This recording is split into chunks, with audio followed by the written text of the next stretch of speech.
വീണ്ടെടുക്കണം നമുക്കു ഗാന്ധി തന്റെ ഇന്ത്യയെ, മതേതരത്വ ഭാരതം മരിച്ചിടാതെ കാക്കണം. വീണ്ടെടുക്കണം നമുക്കു ഗാന്ധി തന്റെ ഇന്ത്യയെ, മതേതരത്വ ഭാരതം മരിച്ചിടാതെ കാക്കണം. സമയമായി ഉണർന്നെണീൽക്ക സോദരാ, മതേതരത്വ ഭാരതം മരിച്ചിടാതെ കാക്കണം. ഇന്ത്യ എന്റെ സ്വന്തമെന്നു നെഞ്ചുറച്ചു ചൊല്ലണം, ഇടതുപക്ഷ മുന്നണി പോരാളികൾ ജയിക്കണം. ഇന്ത്യ ഇന്ത്യ ഇന്ത്യ എന്നു കണ്ടമറ്റു പാടണം, ഇടതുപക്ഷ മുന്നണി പോരാളികൾ ജയിക്കണം.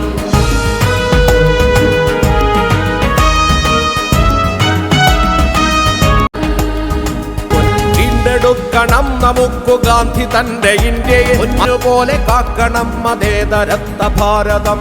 ഒന്നുപോലെ കാക്കണം മതേതരത്വ ഭാരതം. വീണ്ടെടുക്കണം നമുക്കു ഗാന്ധി തന്റെ ഇന്ത്യയെ, മതേതരത്വ ഭാരതം മരിച്ചിടാതെ കാക്കണം.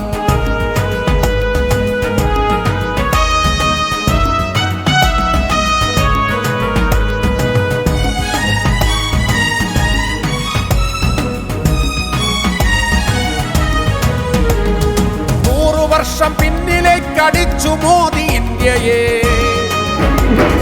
ജാതി ഒത്തുടുക്കിനാൽ കുരുക്കി മോദി ഇന്ത്യയെ. വീണ്ടെടുക്കണം നമുക്കു ഗാന്ധി തന്റെ ഇന്ത്യയെ, വേണമതിനു മാത്രമെത്തി ഇടതുപക്ഷ മുന്നണി. ഇടതു മുന്നണി കരുത്തിനുജ്വല പ്രതീകമായി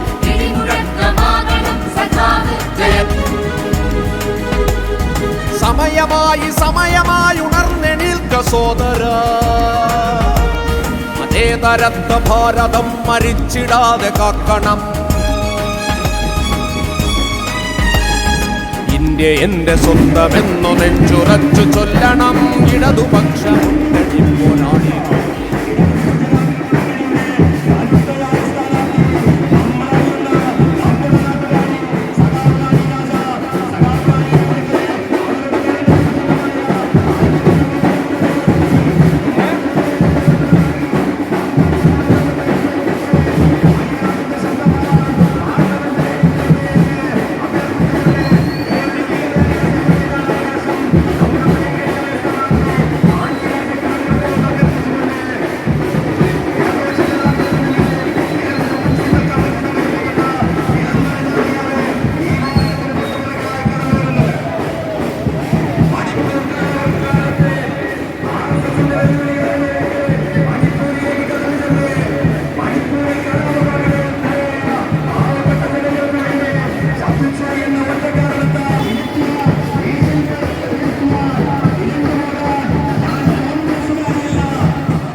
ജനാധിപത്യ മുന്നണിയുടെ നേതാക്കളെ, ഈ പരിപാടിയിൽ പങ്കെടുത്തുകൊണ്ടിരിക്കുന്ന ഇടതുപക്ഷ ജനാധിപത്യ മുന്നണിയുടെ പോരാളികളെ, നല്ലവരായ സഹോദരി സഹോദരന്മാരെ, സുഹൃത്തുക്കളെ,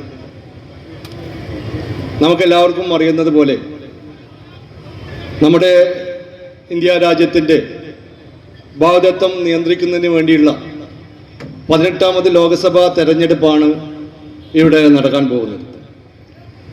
ഈ കഴിഞ്ഞ കാലങ്ങളിലെല്ലാം തന്നെ നമ്മൾ ധാരാളം തെരഞ്ഞെടുപ്പുകളും അതുപോലെ തന്നെ മന്ത്രിസഭകളെല്ലാം തന്നെ കണ്ടു പരിചയിച്ച ഈ ഇന്ത്യയിലെ അല്ലെങ്കിൽ കേരളത്തിലെ ജനങ്ങളാണ് ഞാനും നിങ്ങളുമൊക്കെ തന്നെ. ഈ കഴിഞ്ഞ 10 വർഷത്തെ ഇന്ത്യ ഭരിച്ചുകൊണ്ടിരിക്കുന്ന മോഡി സർക്കാരിൻ്റെ തെറ്റായ നയങ്ങളും അതുപോലെ തന്നെ ഈ നാടിനെ മതത്തിൻ്റെ പേരിൽ, ജാതിയുടെ പേരിൽ ഈ നാടിനെ വെട്ടിമുറിക്കുന്ന രീതിയിലുള്ള പ്രവർത്തനങ്ങളാണ് ഈ 10 വർഷവും ഈ നാട്ടിൽ നടന്നുകൊണ്ടിരിക്കുന്നത്. അവകാശങ്ങൾ, നമുക്ക് കിട്ടേണ്ട അവകാശങ്ങളൊന്നും തന്നെ നൽകാതെ, നമുക്ക് നൽകേണ്ട ക്ഷേമ പെൻഷനുകളുടെ വിഹിതം, നമുക്ക് നൽകേണ്ട ഭവന നിർമ്മാണ, അതായത് ലൈഫ് ഭവന പദ്ധതിക്ക് നമുക്ക് നൽകേണ്ട വിഹിതം, ഇത്തരത്തിലുള്ള വിഹിതങ്ങളെല്ലാം തന്നെ വെട്ടിക്കുറക്കുക എന്ന് മാത്രമല്ല, നമുക്ക് GST ഇനത്തിൽ നമുക്ക് കിട്ടേണ്ട അവകാശങ്ങൾ നേടിയെടുക്കാൻ വേണ്ടിയിട്ടാണ് സുപ്രീം കോടതിയിൽ പോയിട്ടുള്ളത്. ഈ നാട്ടിലുള്ള മറ്റുള്ള മുഖ്യമന്ത്രിമാർ, നമുക്കറിയാം, ഇന്ന് 2 മുഖ്യമന്ത്രിമാർ ജയിലിലാണ്. ഈ 2 മുഖ്യമന്ത്രിമാരുടെ കുറ്റം എന്താണെന്ന് ഇന്ന് വരെ ഒരു കോടതിക്കോ അല്ലെങ്കിൽ ഒരു വ്യവസ്ഥിതിക്കോ പറയാൻ കഴിഞ്ഞിട്ടില്ല. അറസ്റ്റ് ചെയ്യുന്നു, ജാമ്യം കിട്ടാ വകുപ്പ് പ്രകാരം ജയിലിലടക്കുന്നു. ജനാധിപത്യത്തെ എത്രത്തോളം അപകടപ്പെടുത്താൻ കഴിയുമോ? ഇനിയൊരു ജനാധിപത്യ രാജ്യമായി ഇന്ത്യ നിലനിൽക്കുമോ? ഒരു മതേതര സംസ്കാരത്തിൽ നമുക്കറിയാം, നമ്മുടെ നാട്ടിലുള്ള ആളുകളൊക്കെ തന്നെ, നമ്മുടെ കൂടെ പഠിക്കുന്ന, നമ്മുടെ കൂടെ നടക്കുന്ന ആളുകളൊക്കെ തന്നെ ഏത് മതമാണോ എന്ന് പോലും അറിയാത്ത നമ്മുടെ കൊച്ചു കേരളം, ഞാൻ നേരത്തെ പറഞ്ഞതുപോലെ മറ്റുള്ള സംസ്ഥാനങ്ങൾക്ക് മാതൃകയായ കേരളം, നമ്മുടെ ഇടയിൽപ്പെട്ട ഏതെങ്കിലും ഒരു സാധുവിന് അല്ലെങ്കിൽ ഏതെങ്കിലും ഒരു പാവത്തിന് കിഡ്നി പോയാലോ രോഗം വന്നാലോ ഈ നാട്ടിലൂടെ മുഴുവൻ ജനങ്ങളെയും പണം പിരിച്ചുകൊണ്ട്, പാട്ട് പാടിക്കൊണ്ട് ബക്കറ്റ് പിരിവ് നടത്തുന്ന പാവപ്പെട്ട, പാട്ടുപാടി പിരിച്ച വീട്ടിൽ കൊണ്ടു കൊടുക്കുന്ന ആ ഒരു സംസ്കാരമുള്ള നമ്മുടെ കേരളത്തെ ഇത്രത്തോളം കഷ്ടപ്പെടുത്തിക്കൊണ്ടിരിക്കുകയാണ്. അതിനെതിരെ യാണ് ഈ തെരഞ്ഞെടുപ്പ്. ഇതിനു മുമ്പ് ഇവിടുന്ന് വിജയിച്ചു പോയ അതേ MP തന്നെയാണ് ഇനി ഇവിടെ മത്സരിക്കുന്നത്. നമുക്കറിയാം, ഈ വയനാടിൽ 100,000 പ്രശ്നങ്ങളുണ്ട്. നമ്മുടെ പാവപ്പെട്ട ആളുകളെ ആന പിടിച്ച് ചവിട്ടിക്കൊല്ലുക, ഇതൊക്കെ കേന്ദ്രത്തിൽ അവതരിപ്പിക്കേണ്ട വ്യക്തിയാണ് നമ്മുടെ MP. നമ്മുടെ സ്ഥാനാർത്ഥി 2 മാസമായി ഈ നാടിന്റെ മുക്കും മൂലയിലുള്ള എല്ലാ സ്ഥലങ്ങളിലും അവർക്ക് വോട്ട് ചോദിച്ച് നമ്മളെല്ലാവരെയും നേരിട്ട് വന്ന് കണ്ടതാണ്. അപ്പൊ അതുകൊണ്ട് ഈ തെരഞ്ഞെടുപ്പ് തീർച്ചയായും നമ്മുടെ ജീവിതത്തിന്റെ അല്ലെങ്കിൽ നമ്മുടെ സ്വത്വത്തിന്റെ തെരഞ്ഞെടുപ്പാണെന്ന് കണ്ടുകൊണ്ട് നമ്മുടെ എല്ലാ സുഹൃത്തുക്കളുടെയും, നമ്മുടെ എല്ലാ നാട്ടുകാരുടെയും, കൂട്ടുകാരുടെയും, അയൽവാസികളുടെയും ഒക്കെ തന്നെ വോട്ട് നമ്മുടെ ബഹുമാനിയായ സഖാവ് ആന്യ രാജയ്ക്ക് അവരുടെ ചിഹ്നമായ അരിവാൾ നെൽക്കതിർ അടയാളത്തിൽ വാങ്ങിക്കൊടുക്കണം അല്ലെങ്കിൽ നേടിക്കൊടുക്കണം എന്ന് അഭ്യർത്ഥിക്കുന്നതിന് വേണ്ടിയാണ് നിലമ്പൂർ മുനിസിപ്പൽ സംഘടിപ്പിച്ച ഈ റാലി ഇവിടെ സംഘടിപ്പിച്ചിട്ടുള്ളത്. ഏതേത് മേഖലകൾ നിങ്ങളെടുത്ത് പരിശോധിച്ച് എന്തെല്ലാം മാനദണ്ഡങ്ങൾ നിങ്ങൾ വ്യത്യാസപ്പെടുത്തിയാലും അവിടെയൊക്കെ 1ാം സ്ഥാനത്ത് വീണ്ടും നിൽക്കുന്നത് കേരളമാണ്. അപ്പൊ BJPയുടെ ചാനൽ വിദഗ്ധന്മാർ പറയുന്നത്, ഈ ഗവൺമെന്റ്, കേരളത്തിലെ ഗവൺമെന്റ് എന്തുകൊണ്ട് പണം കൊടുക്കുന്നില്ല? 2014 നരേന്ദ്രമോദി അധികാരത്തിൽ വരുമ്പോൾ 100 രൂപ ഇന്ത്യ രാജ്യത്ത് സംസ്ഥാനങ്ങൾക്ക് വീതം വെക്കുമ്പോൾ 3 രൂപ 93 പൈസ കേരളത്തിൽ കിട്ടിയിരുന്നു. ഇപ്പൊ അത് 1 രൂപ 89 പൈസയായി കുറഞ്ഞു. എന്തുകൊണ്ടാണ് ഈ കുറവ് വരുത്തിയത് എന്ന് ചോദിക്കുമ്പോൾ ചാനൽ വിദഗ്ധന്മാരായ ചില ആളുകൾ വൈകുന്നേരം പറയുന്നത് നമ്മൾ കേൾക്കുന്നുണ്ട്. അത് വിശ്വസിച്ചുകൊണ്ട് അവരെ രാഷ്ട്രീയ നേതാക്കന്മാർ പ്രസംഗിക്കുന്നുണ്ട്. അവർ പറയുന്നത് ജനസംഖ്യ മാനദണ്ഡപ്പെടുത്തിക്കൊണ്ടാണ്. അതാണ് ശരി, ജനസംഖ്യ മാനദണ്ഡപ്പെടുത്തിക്കൊണ്ടാണ് കൊടുക്കേണ്ടത്. അങ്ങനെയാണ് കാലാകാലങ്ങളിൽ കൊടുത്തുകൊണ്ടിരുന്നത്. എന്നാൽ ഈ ഗവൺമെന്റ് വന്നതിന് ശേഷം മാറ്റം വരുത്തിയില്ലേ? നിങ്ങൾ 2014 വന്നതിന് ശേഷം കേരളത്തിന്റെ ജനസംഖ്യ കുറഞ്ഞു എന്ന എന്ത് കണക്കാണ് നിങ്ങളുടെ കയ്യിലുള്ളത്? 2011 സെൻസസ് കഴിഞ്ഞതിന് ശേഷം പിന്നെ ഒരു സെൻസസ് ഈ രാജ്യത്ത് നടന്നിട്ടുണ്ടോ? കേരളത്തിലെ ജനസംഖ്യ മറ്റ് സംസ്ഥാനങ്ങളെക്കാൾ കുറഞ്ഞോ കൂടിയോ എന്നറിയാൻ സെൻസസ് അല്ലാതെ പിന്നെ എന്താണ് നമ്മുടെ മുമ്പിലുള്ള മാർഗം? ആ സെൻസസ് പോലും നടത്താതെ അതിന്റെ കണക്ക് ജനസംഖ്യ കുറഞ്ഞു എന്ന് ആടിനെ പട്ടിയാക്കുന്ന നിലപാടല്ലേ നിങ്ങൾ സ്വീകരിക്കുന്നത്? അത് വിശ്വസിച്ചുകൊണ്ട് കുറെ യൂത്ത് കോൺഗ്രസ്സുകാർ, യൂത്ത് ലീഗുകാർ പ്രസംഗിക്കുകയാണ്. കേന്ദ്രം പറഞ്ഞതാണ് ശരിയെന്ന് അവർ ആവർത്തിച്ച് ജനങ്ങളെ ബോധ്യപ്പെടുത്താൻ ശ്രമിക്കുകയാണ്. ഈ രീതിയിൽ അടിസ്ഥാനമില്ലാത്ത ഒട്ടേറെ കാര്യങ്ങളാണ് അവർ പറയുന്നത്. ഇടതുപക്ഷ ജനാധിപത്യ മുന്നണി ഗവൺമെന്റ് നടപ്പിലാക്കിയ ജനക്ഷേമ വികസന പ്രവർത്തനങ്ങൾ എന്താണ് എന്ന് ഈ കേരളത്തിൽ ജനങ്ങൾക്കറിയാം. പെൻഷൻ കൊടുക്കാൻ ബാക്കിയുണ്ട്, ഞങ്ങൾക്കറിയാം പെൻഷൻ കൊടുക്കാൻ ബാക്കിയുണ്ട്. പെൻഷൻ വാങ്ങുന്ന മഹാഭൂരിപക്ഷം വരുന്ന ആളുകളെ പ്രതിദാനം ചെയ്യുന്ന പ്രസ്ഥാനം എന്നുള്ള നിലയിൽ അതിൽ ഏറ്റവും ബാധ്യപ്പെട്ട ആളുകൾ ഇടതുപക്ഷ പ്രസ്ഥാനങ്ങൾ തന്നെയാണ്. നിങ്ങളത് ഞങ്ങൾ ഓർമ്മപ്പെടുത്തേണ്ട കാര്യമില്ല. അതിന്റെ പേരിൽ രമേശ് ചെന്നിത്തലയും വി ഡി സതീശനും കണ്ണീരൊടുക്കേണ്ട. നിങ്ങളുടെ ഗവൺമെന്റ് കേരളം ഭരിച്ച അനുഭവം നമുക്കുണ്ട്. ഇപ്പൊ ഒരു കള്ള വാർത്തയുമായി വന്നിട്ടുണ്ട്. എം സ്വരാജിന് കൊടുത്ത മറുപടി 3 മാസത്തെ ബാക്കിയുള്ളൂ എന്ന് തോമസ് ഐസക് മറുപടി പറഞ്ഞു എന്ന പുതിയൊരു വാർത്ത വാട്സപ്പിലും ഫേസ്ബുക്കിലും മനോരമയിലും പ്രചരിക്കുന്നുണ്ട്. ഈ നാട്ടിലെ ജനങ്ങൾക്ക് വസ്തുക്കൾ അറിയില്ലേ? എത്രയോ വർഷം കഴിഞ്ഞതിന് ശേഷമാണ് ഇപ്പൊ മാസക്കണക്ക് വ്യത്യാസമുണ്ട് എന്ന് കോൺഗ്രസ്സുകാർക്ക് ഓർമ്മ വരുന്നത്. പുതിയ വാർത്തകൾ സൃഷ്ടിച്ചുകൊണ്ട് ജനങ്ങളെ തെറ്റിദ്ധരിപ്പിക്കാൻ ശ്രമിക്കുകയാണ്. 17 മാസം പെൻഷൻ തുടങ്ങിയത്, അത് പെൻഷൻ എത്രയാ? 600 രൂപ പെൻഷൻ കൊടുത്തത് എത്രയാ? 32 ലക്ഷം ആളുകൾക്ക്. 64 ലക്ഷം ആളുകൾക്ക് 1600 രൂപയാക്കി ഇവിടെ കൃത്യമായി വിതരണം ചെയ്തുകൊണ്ടിരുന്ന പെൻഷൻ ബോധപൂർവം മുടങ്ങണമെന്ന ഒരൊറ്റ ലക്ഷ്യം വെച്ചുകൊണ്ട് ഈ കേരളത്തിലെ ഗവൺമെന്റിനെ ജനവിരുദ്ധമാക്കി മാറ്റണമെന്ന ഒരു അജണ്ട വെച്ചുകൊണ്ട് കേന്ദ്ര ഗവൺമെന്റ് നടപടികൾ സ്വീകരിക്കുമ്പോൾ ആ കിട്ടിയ അവസരത്തിൽ എങ്ങനെയെങ്കിലും രാഷ്ട്രീയ നേട്ടം ഉണ്ടാക്കാം, എങ്ങനെയെങ്കിലും തെരഞ്ഞെടുപ്പ് വിജയത്തിൽ ഉപയോഗപ്പെടുത്താമെന്ന ദുഷ്ടലാക്കല്ലേ കേരളത്തിലെ പ്രതിപക്ഷം കാണുന്നത്? ഭൂരിപക്ഷത്തോടുകൂടി വിജയിപ്പിക്കണമെന്ന് മാത്രം വിനീതമായി നിങ്ങൾ അഭ്യർത്ഥിച്ചുകൊണ്ട് ഇവിടെ സംസാരിക്കുന്നതിന് വേണ്ടി NCPയുടെ സംസ്ഥാന പ്രസിഡന്റും മറ്റു കൂടുതൽ കാര്യങ്ങളിലേക്ക് കടക്കാതെ ഈ നിലമ്പൂരിലെ പൗരാവലിക്ക് വേണ്ടി ശ്രീമാൻ PC ചാക്കോയെ ഈ വേദിയിലേക്ക് സന്തോഷപൂർവ്വം സ്വാഗതം ചെയ്തുകൊണ്ട് ഞാൻ എന്റെ വാക്കുകൾ അവസാനിപ്പിക്കുന്നു. ഞാൻ മനസ്സിലാക്കുക.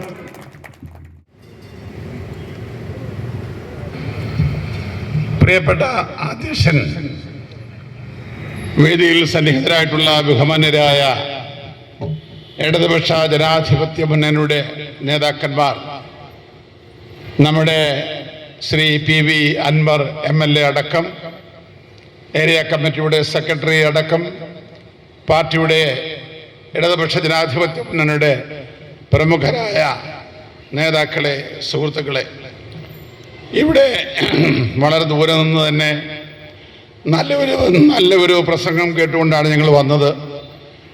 ഒപ്പത്തിനൊപ്പം എന്നാണ് മോഡി പറഞ്ഞു, ഞാൻ 400 സീറ്റ് പിടിക്കും എന്നൊക്കെ പറഞ്ഞു. ആ ബെഡായി ഒക്കെ പൊളിയാ പോകാണ് വരുന്ന ദിവസങ്ങളിൽ. എന്തുകൊണ്ടാണ് മോഡി അധികാരത്തിൽ വന്നത്?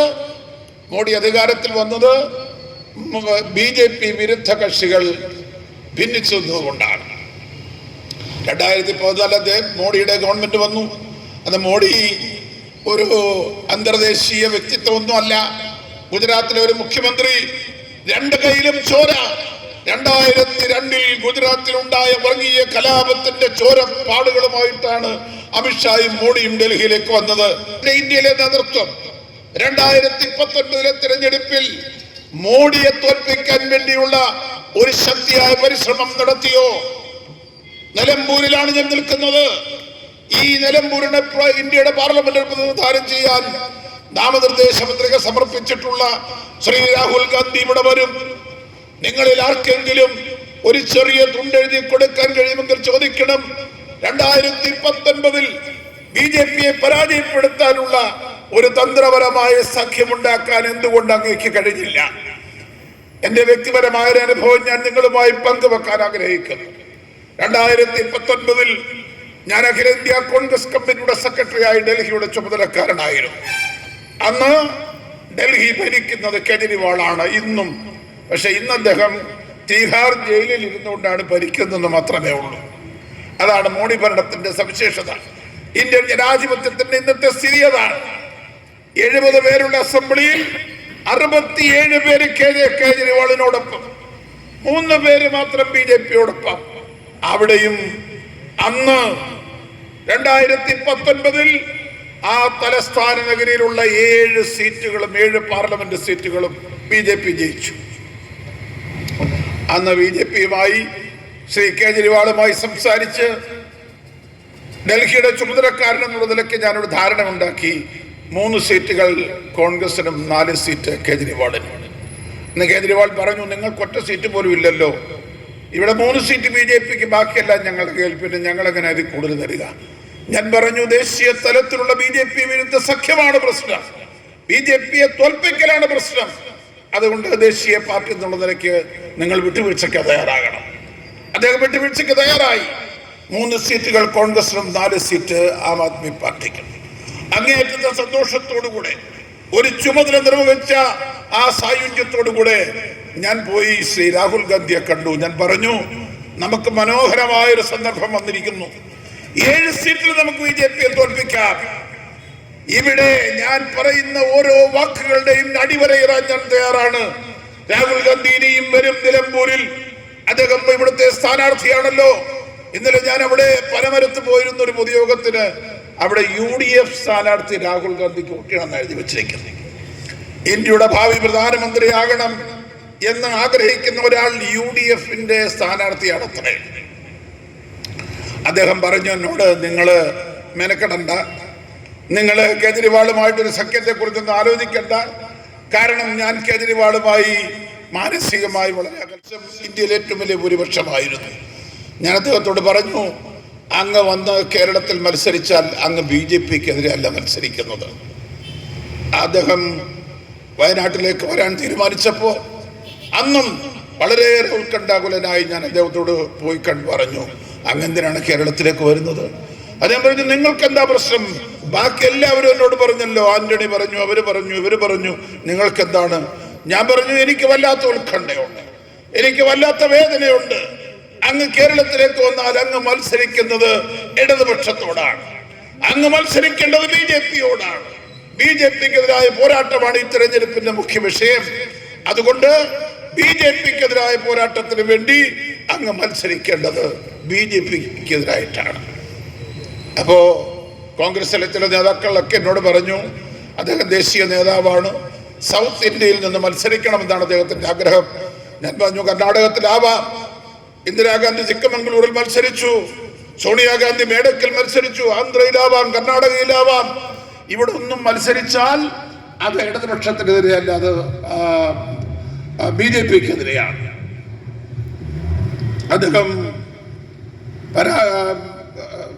അദ്ദേഹത്തിന്റെ സ്വന്തം നിയോജകമണ്ഡലമായ അമേഠിയിൽ നിന്ന് അദ്ദേഹം പലായനം ചെയ്തു, ഒളിച്ചോടി എന്നാണ് സ്മൃതി ഇറാനി പറഞ്ഞത്. അതൊക്കെ ഒരു രാഷ്ട്രീയ പ്രയോഗമായിട്ട് നമുക്ക് എടുക്കാം. പക്ഷേ എവിടെ നിന്നാണ് അദ്ദേഹം വയനാട്ടിലേക്ക് വന്നത്?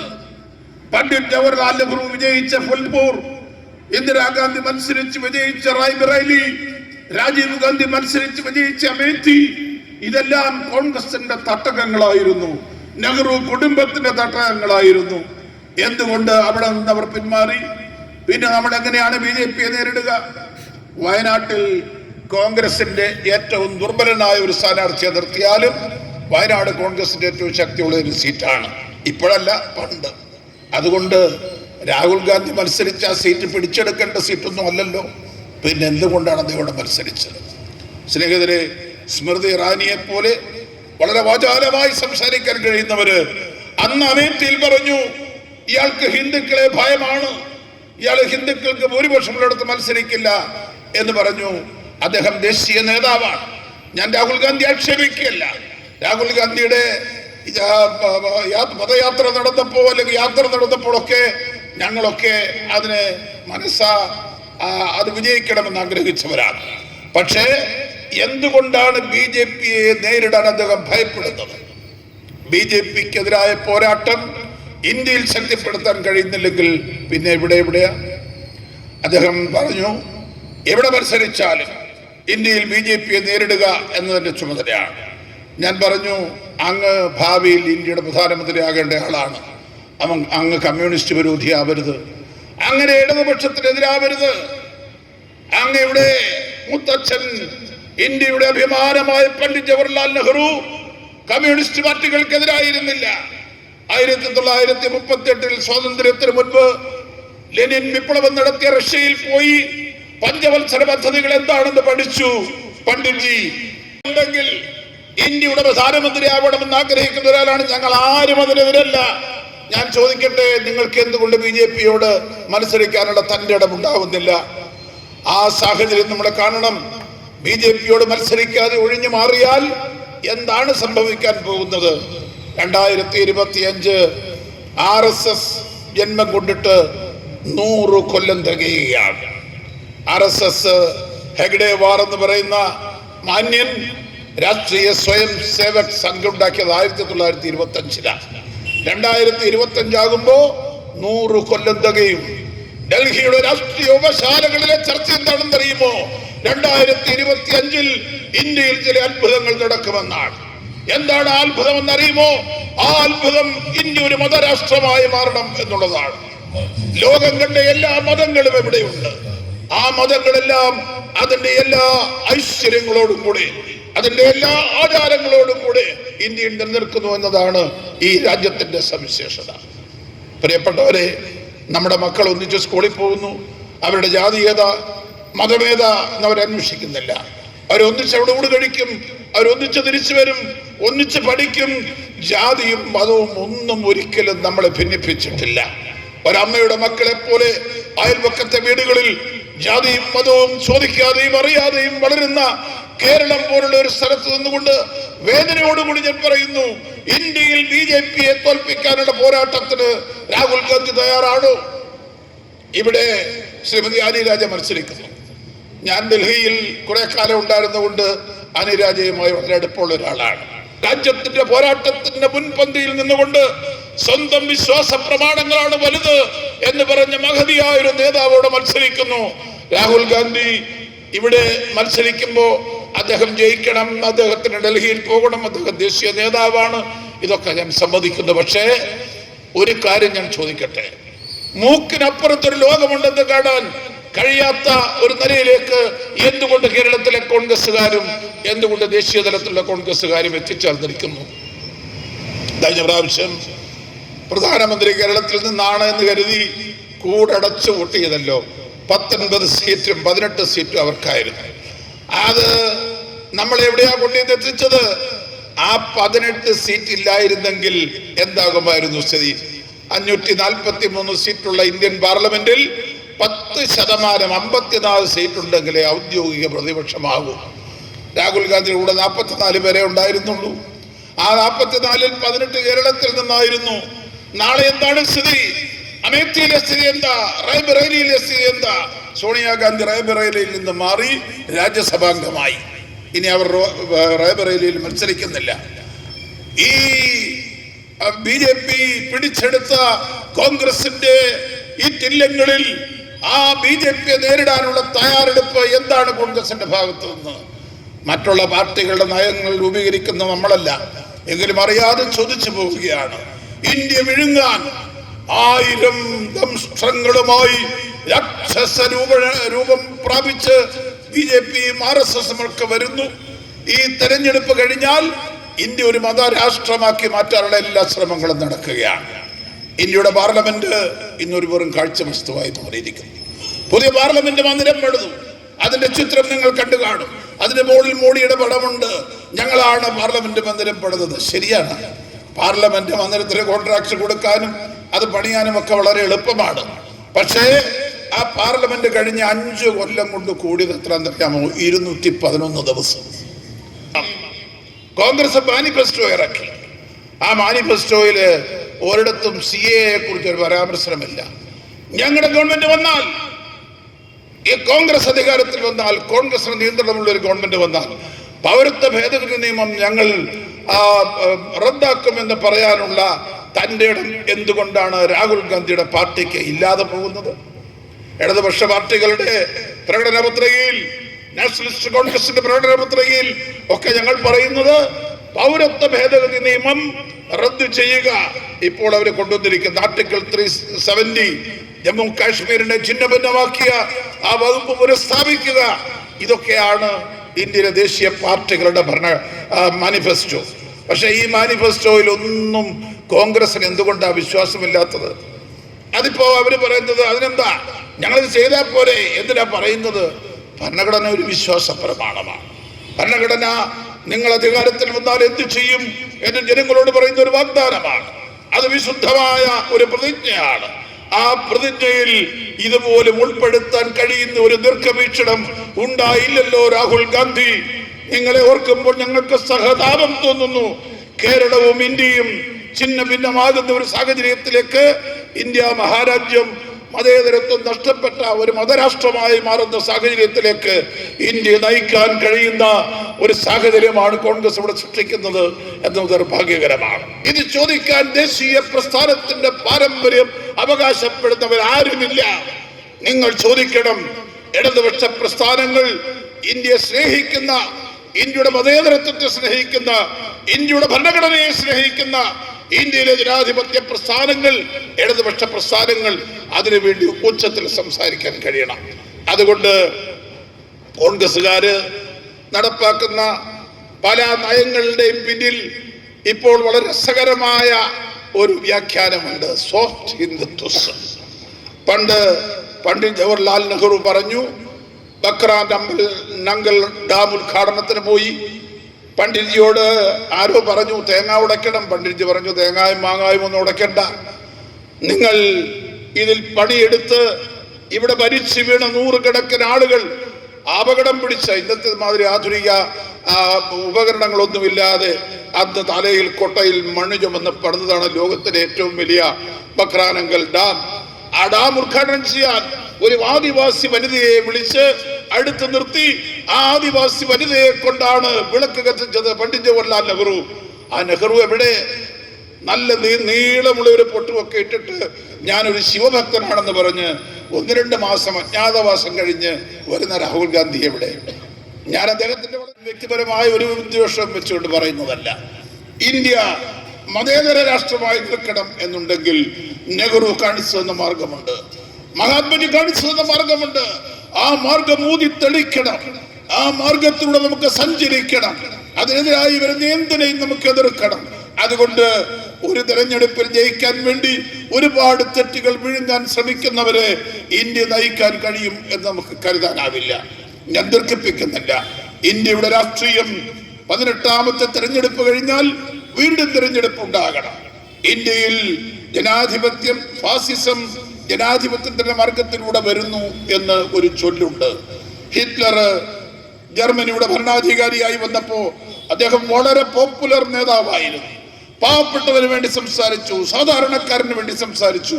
അങ്ങനെ ജനകീയനായി, ജനങ്ങളുടെ അംഗീകാരമുള്ളവനായി അവസാനം തനിനിറം പുറത്തു വന്നു. മുസോളിനിയും ഹിറ്റ്ലറും ഒക്കെ ജനാധിപത്യത്തിന്റെ മാർഗത്തിലൂടെ ഫാസിസം കൊണ്ടുവന്നവരാണ്. മോഡിയും അമിത്ഷായും ആഗ്രഹിക്കുന്നത് തന്നെയാണ്. അതുകൊണ്ട് ഫാസിസത്തിലേക്ക് ഇന്ത്യ നയിക്കുന്ന, മതേതരത്വത്തെ തകർക്കാൻ ശ്രമിക്കുന്ന ആളുകൾക്കെതിരായ പോരാട്ടത്തിന് കറകളഞ്ഞ തന്റെ ഇടവും ധൈര്യവുമുള്ള ഒരു സംവിധാനം ഡൽഹിയിൽ ഉണ്ടാകണം. അവിടെ നമുക്ക് നമ്മുടേതായ ഒരു പങ്ക് വഹിക്കാനുണ്ട്. ആ പങ്ക് നിർവഹിക്കാൻ നമുക്ക് കഴിയണം. സ്നേഹിതരെ, നമ്മുടെ കേരളത്തിലെ ഇടതുപക്ഷ ജനാധിപത്യ മുന്നണിയുടെ ആ പ്രവർത്തന രംഗത്ത് അഭിമാനത്തോടു കൂടിയാണ് നമ്മളെല്ലാ തെരഞ്ഞെടുപ്പുകളെയും നേരിടുന്നത്. ജയാവിജയങ്ങളെക്കാൾ അപ്പുറത്ത് നമ്മളെ സ്നേഹിക്കുന്ന ജനങ്ങളെ നിങ്ങൾക്കൊക്കെ അറിയാം. ഇന്ന് ശ്രീ പിണറായി വിജയൻ നയിക്കുന്ന ഗവൺമെന്റ് അതിന്റെ 2ാം ഊഴത്തിലാണ്, 2ാം പ്രാവശ്യം. കോൺഗ്രസ്സുകാർക്ക് ഇപ്പോഴും മനസ്സിലായിട്ടില്ല. കഴിഞ്ഞ തെരഞ്ഞെടുപ്പ് കഴിഞ്ഞ 5 വർഷത്തിന് മുമ്പ് ശ്രീ പിണറായിയുടെ ഗവൺമെന്റിന്റെ കാലത്ത് അന്നത്തെ പ്രതിപക്ഷ നേതാവായിരുന്ന കോൺഗ്രസ് നേതാവ് ശ്രീ രമേശ് നല്ല കാലത്തും പ്രസ്ഥാനത്തും സർക്കാരിനെതിരായ ആരോപണം ഉന്നയിക്കുന്നവർ, ഈ കേരള സംസ്ഥാനം കണ്ട ഏറ്റവും ധൈര്യപൂർവ്വം തീരുമാനമെടുക്കുന്ന, അതിന്റെ വരും വരായികൾ എന്താണെങ്കിലും ശരി തീരുമാനമെടുക്കുന്ന ഒരു മുഖ്യമന്ത്രിയും ഒരു ഗവൺമെന്റും. അപ്പൊ ആ മുഖ്യമന്ത്രിയെയും മുഖ്യമന്ത്രിയുടെ കുടുംബത്തെയും ഒക്കെ ചെളി വാരി എറിഞ്ഞാലും നമുക്ക് ഈ ഗവൺമെന്റിനെ മുന്നോട്ട് വിടരുത് എന്നാണ്. സ്നേഹിതരെ, ചെളി വാരി എറിയുന്നവന്റെ കയ്യിലും ദേഹത്തും മുഴുവൻ ചെളിയാകും. ഇതെല്ലാം മുഖ്യമന്ത്രിയുടെ ദേഹത്ത് കൊള്ളുമെന്ന് തെറ്റിദ്ധരിക്കണ്ട. അതുകൊണ്ട് ഇടതുപക്ഷ ജനാധിപത്യ മുന്നണിയുടെ വികസന പ്രവർത്തനങ്ങൾക്ക് കരുത്തും ശക്തിയും പകരാൻ ഈ തെരഞ്ഞെടുപ്പിൽ നമ്മുടെ സ്ഥാനാർത്ഥികൾ ജയിക്കണം. ഈ വയനാട് നിയോജകമണ്ഡലം, ഭാഗ്യവശാൽ വയനാട് നിയോജകമണ്ഡലത്തിൽ ഞാൻ കഴിഞ്ഞ ദിവസം വയനാട് 2-3 പൊതുയോഗങ്ങൾക്ക് പോയിരുന്നു. അവിടുത്തെ ജനങ്ങൾ ആനി രാജയെക്കുറിച്ച് പറയുന്നത് എത്ര സ്നേഹത്തോടു കൂടിയാണ് എന്ന് ഞാൻ കണ്ടു. ഇന്ത്യയിലെ തൊഴിലാളികളുടെ സമരമുഖങ്ങളിൽ, ഇന്ത്യയിലെ വനിതകളുടെ പോരാട്ടത്തിന്റെ വേദികളിലെല്ലാം ധൈര്യപൂർവ്വം ജോവനോ ഫർക്കിനെ പോലെ പൊരുതുന്ന ഒരു ധീരവനിത ഇവിടെ മത്സരിക്കുന്നു. അത് കാണാൻ കോൺഗ്രസ്സുകാർക്ക് കണ്ടില്ലല്ലോ. പക്ഷേ കണ്ണുള്ളവരുണ്ട് ഈ രാജ്യത്ത്. നമുക്ക് ഒരു മനസ്സോടെ ഒറ്റക്കെട്ടായി ഈ പോരാട്ടം വിജയിപ്പിക്കണം. അതിനുവേണ്ടി വരും ദിവസങ്ങളിൽ നമുക്ക് ഒറ്റക്കെട്ടായി മുന്നോട്ട് പോകണം. അരിവാൾ നെൽക്കതിരടയാളത്തിൽ മുട്ടിരക്കപ്പെടുത്തി നമുക്ക് നമ്മുടെ സ്ഥാനാർത്ഥിയെ ഇവിടെ വിജയിപ്പിക്കണം. രാഹുൽ ഗാന്ധി ഒന്ന് മനസ്സിലാക്കട്ടെ, രാഹുൽ ഗാന്ധിക്ക് മത്സരിക്കാൻ വേറെ ഒരുപാട് സ്ഥലങ്ങളുണ്ട്. അതുകൊണ്ട് രാഹുൽ ഗാന്ധിക്ക് വേണ്ടി വേണമെങ്കിൽ മാറിക്കൊടുക്കാനും ഒക്കെ ആളുകളുണ്ടാവും. അദ്ദേഹം വരണം. പക്ഷേ ഒറ്റയടിക്ക് വേണ്ട. കാരണം 117 സീറ്റുണ്ട് BJPക്ക് രാജ്യസഭയിൽ. ഇനി അവർക്കൊരു 4 സീറ്റ് കൂടെ മതി ഭൂരിപക്ഷം രാജ്യസഭയിലും കൂടെ കിട്ടാൻ. വെറും 4 സീറ്റ്. ഇപ്പം ഇവിടെ മത്സരിക്കുന്ന ശ്രീ വേണുഗോപാൽ മത്സരിക്കുന്ന അയാള് അടുത്ത 3 കൊല്ലം കൂടെ രാജസ്ഥാനിൽ നിന്ന് രാജ്യസഭാ മെമ്പറാണ്. അപ്പം ഞാൻ വരുന്ന ഫ്ലൈറ്റിൽ വെച്ച് വേണുവിനൊക്കെ ഉണ്ട്. ഞാൻ ചോദിച്ചു, വേണു, നിങ്ങൾ മത്സരിച്ചാൽ നിങ്ങളുടെ സീറ്റ് BJP കൊണ്ടുപോകില്ലേ? BJPക്ക് ഒറ്റയ്ക്ക് ഭൂരിപക്ഷമുള്ള രാജസ്ഥാനിൽ വേണുഗോപാലിന്റെ സീറ്റ് ഒരു താലത്തിൽ വെച്ച് BJPക്ക് കൊടുത്താൽ 118ആയി. പിന്നെ ഒരു 3 മതി. ആ 3 കാശ് കൊടുത്ത് മേടിക്കാൻ അവരെ കൊണ്ട് കഴിയും. അതുകൊണ്ട് തൻ്റെ ഇടത്തോടുകൂടി ജനാധിപത്യ സംരക്ഷണം ഈ കാലഘട്ടത്തിന്റെ കടമയായി ഏറ്റെടുക്കാൻ കഴിയുന്ന ഇടതുപക്ഷ പ്രവർത്തകന്മാർ, ഇടതുപക്ഷ മുന്നണിയുടെ പ്രവർത്തകന്മാർ ഒറ്റക്കെട്ടായി മുന്നോട്ട് വന്ന് ഈ രാഷ്ട്രീയ സമസ്യയ്ക്ക് പരിഹാരം കാണണം എന്ന് മാത്രമാണ് വിനയത്തോടുകൂടി എനിക്ക് അപേക്ഷിക്കാനുള്ളത്. വീണ്ടെടുക്കണം നമുക്കു ഗാന്ധി തന്റെ ഇന്ത്യയെ, മതേതരത്വ ഭാരതം മരിച്ചിടാതെ കാക്കണം. വീണ്ടെടുക്കണം നമുക്കു ഗാന്ധി തന്റെ ഇന്ത്യയെ, മതേതരത്വ ഭാരതം മരിച്ചിടാതെ കാക്കണം. സമയമായി